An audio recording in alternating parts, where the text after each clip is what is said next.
Kayıtta mıyız? Kayıtta mıyız? Kayıtta mıyız? Kayıttayız. Kayıttayız. Şimdi size iddialı konuşuyorum. Şimdi size çok iddialı konuşuyorum. Şimdi size inanılmaz iddialı. Şimdi size çok iddialı konuşarak bir şey söylemek istiyorum. Yiyebileceğiniz en güzel patates salatasını yapacağız. Bu benim efsane tariflerimden bir tanesi. YouTube'da yok. YouTube'da olmazsa kolumu kesecektim artık. O yüzden yapmak istiyorum. Hazır da kışlık lahana falan filan bitmeden ne olur bir kere yapın ve tadına bakın. Malzemeler gayet basit. Patatesim var, taze soğanlarım var, hardallarım var ve bu güzel Edward Munch'un resimlerindeki gibi olan mor lahanam var. Ve bunlarla beraber yapabileceğiniz, yiyebileceğiniz en güzel patates salatasını yapacağız. Düdüklü yardımda olacağız. Düdüklü olmazsa 25 dakikada yapabiliriz. Hemen başlıyorum. Biz burada haşlamak için taze patates kullanıyoruz.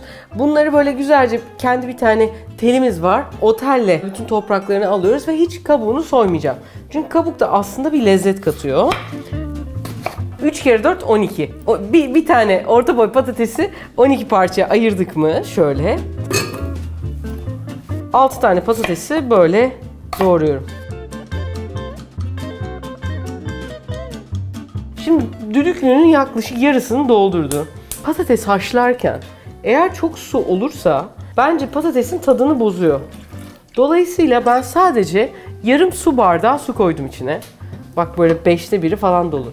Ama bu su buharlaşacak ve onun buharıyla pişecek. İstediğim şey bu. Böylelikle patatesin tadı azalmayacak. Mesela patates normal tencerede haşladığımızda, o yüzden ben düdüklüde haşlamayı çok seviyorum. Bir derecede, bu sefer ikinci programda, birinci programda haşlayacağız. Derece çıkınca 5 dakika pişecek. Normal suda koyduğumuzda ve uzun süre haşladığımızda ne oluyor diyelim? Bu diyelim bir patatesin hücresi. Sonun içine ozmosis ve şeyle giriyor. İşte kaynadıkça onu şey yapıyor, patlatıyor ve böyle hani suda böyle beyazlaşır, nişastalanır ve fazla su. Hatta biraz fazla pişerse böyle çatlak çatlak olur. O çatlak çatlak dediğinde patatesin lezzetini ve hücrelerinin patladığını ve böyle bir hale geleceği anlamına geliyor. Onu böyle buharıyla çıkarıp ilk buharıyla suyunu alıp sosunu, yani hazırlayacağım sosu diye o böyle açılmış gözenekler, hamama gittin gibi düşün, kendin bir patates olsan. Hamama gittin, o buharla iyice gözenekler açıldı, tertemiz oldu. Ondan sonra hop seni sosa koyuyoruz, sosa yatırıyoruz. Hop o sos nasıl krem sürmek gibi diye içine alacak hazırladığım sosu. Amacımız bu. Anlaşılmış mıdır? Patatesler. Niye, nereden çıktı benim patates demem? Patates. Sosunu hazırlayalım. Bir çay bardağı kadar zeytinyağı. Yani 15 çorba kaşığına falan geliyor galiba bu. Zeytinyağını güzelce koyduk. 2 çorba kaşığı kadar sirke koyacağım. Sirke çok önemli böyle, çünkü şeyi düşünün, klasik piyaz, patates salatası, orada sirke o işin böyle tam mükemmel hissi oluyor. 2 çorba kaşığı taneli hardal. Çıtır çıtır hardal tohumlu. Güzel hardal yapmak isteyenler için ilk kanalımız açıldığı zaman hardal tarifimiz vardı. O tarifi muhakkak izleyin derim. 1 çorba kaşığı da Delizia hardalım var. Burada marka vermiş oluyorum ama markayla bir hani zannetmeyin ki bir ahbaplığım bir şey var. Hiç tanımıyorum, etmiyorum bile. Ama çok eski, bizim çocukluğumuzun şeysiydi. Ve çok da lezzetli, acısı da böyle okkalı bir acı. Bundan sonraki bütün şeyler birer tatlı kaşığı karabiber, pul biber, 1 tatlı kaşığı da tatlı toz biber. Çok hoş bir rengi oluyor, yani salça koymuşsun gibi bir rengi oluyor. Bir o kadar da tuz koyuyorum. Yani tuzu sizin ağız tadınıza göre bir bakabilirsiniz. Şimdi bu sosu böyle güzelce karıştırıyorum. Şimdi bu böyle çok güzel bir karışım oldu. Biraz yoğun ama zaten patatesin suyuyla diye içine çek beni. Bunu içine çektim, işte asıl kazanan mutluluk orada olacak. Lahana patates salatasına nereden çıktı diyebilirsiniz. Almanların böyle bir salatası vardır. Şinitzelin yanına falan verirler böyle beyaz lahanayı. Böyle çop şey yaparlar. Onu da böyle hafif sirkeli bir sosla böyle bir hızlı turşu gibi bir lahana turşuları vardır beyaz lahanadan. Bizim ondan daha güzel lezzetli mor lahanamız var. Bir de yani şinitzelin yanına patates verir. O ikisini birleştirir gibi yapmıştım ilk bunu. Kadayıf şinitsel yapmıştım onun yanına. Öyle bir tarif olarak çıktı. Şimdi bunu ince ince kıyacağım. Böyle bir yarım lahananın 3'te 2'sini falan yapacağım galiba. Düdüklüm bir taraftan lahanayı keserken puf puf etmeye başladı. Altını kapatıyorum. Çünkü bu içindeki fazla buharı atmaya demek, basıncı yüksek diye. Dolayısıyla onu kısığa almam lazım. Kısıkta 10 dakika içerisinde süre şimdi başlıyor. Patatesler mükemmel şekilde olacaklar. Birazcık lahananın üzerine tuz koyuyorum.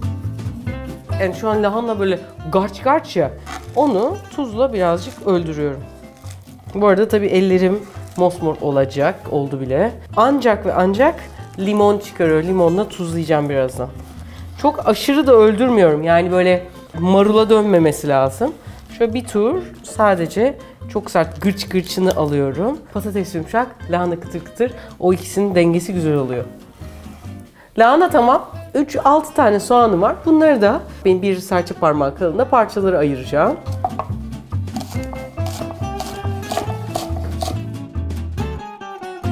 Bu kısmını birleştiriyorum şöyle. Hafif yan tutuyorum elimi. Ve bıçağı biraz verevine tutarak verevine kesmiş oldum. Lahana tamam, soğan tamam, patates salatasının sosu tamam. Patateslerim pişiyor. Bir 5-6 dakikam var. Bu arada bana bir çay içecek vakit bile var.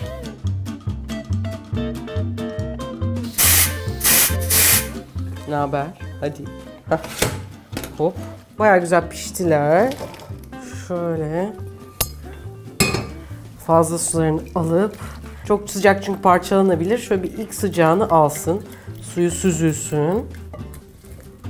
Önce bir kısmını koyacağım. Sonra şöyle bir karıştıracağım. Tam böyle sıcağı üstündeyken birazcık parçalanacak ama normal o parçalanma.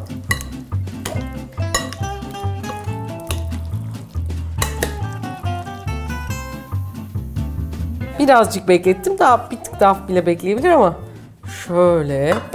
Bu arada dünyanın en güzel böyle tablosu gibi değil mi? Duvara aslan asarsın yani. Soğanımı koyuyorum.